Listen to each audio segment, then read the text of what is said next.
Equipped with our finely tuned criteria, we went on to evaluate about 60 potential efforts Google could embark on.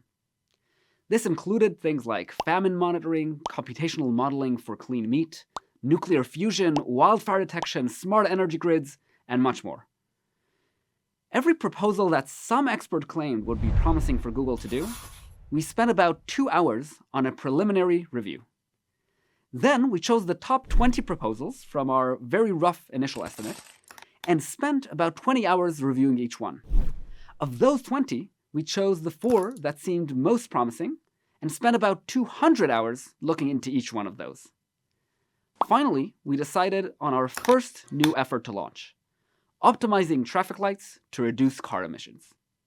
This final outcome is surprising to some people. Of all the important things that can be done about climate change, we end up optimizing traffic lights? Aren't cars part of the problem and should be done away with altogether? I think it's no coincidence we ended up concluding that the most impactful project is one people don't normally associate with mitigating climate change. As I mentioned earlier, climate change is a pretty popular cause area to work on. Its neglectedness is fairly low. We saw this in action in our prioritization effort. The projects that in a vacuum looked the most promising often had multiple companies investing billions of dollars in them already.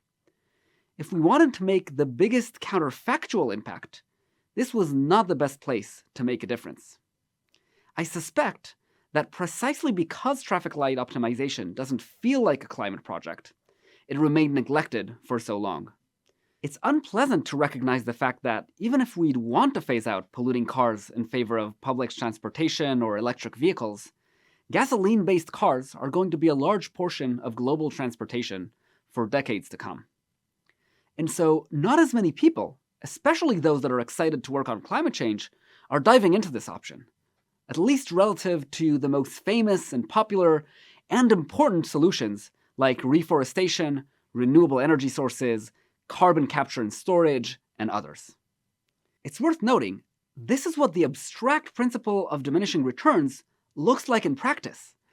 When I worked on projects in global development, often even the most clearly promising projects were not being implemented or were deeply underfunded. When working on climate change, the fact that many promising projects are well-resourced is wonderful news. But it also means we need to take that into account. If you're working in a not-so-neglected field, you might want to prioritize identifying slightly more neglected interventions within that field.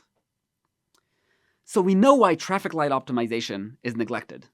But is it actually promising? Let's find out.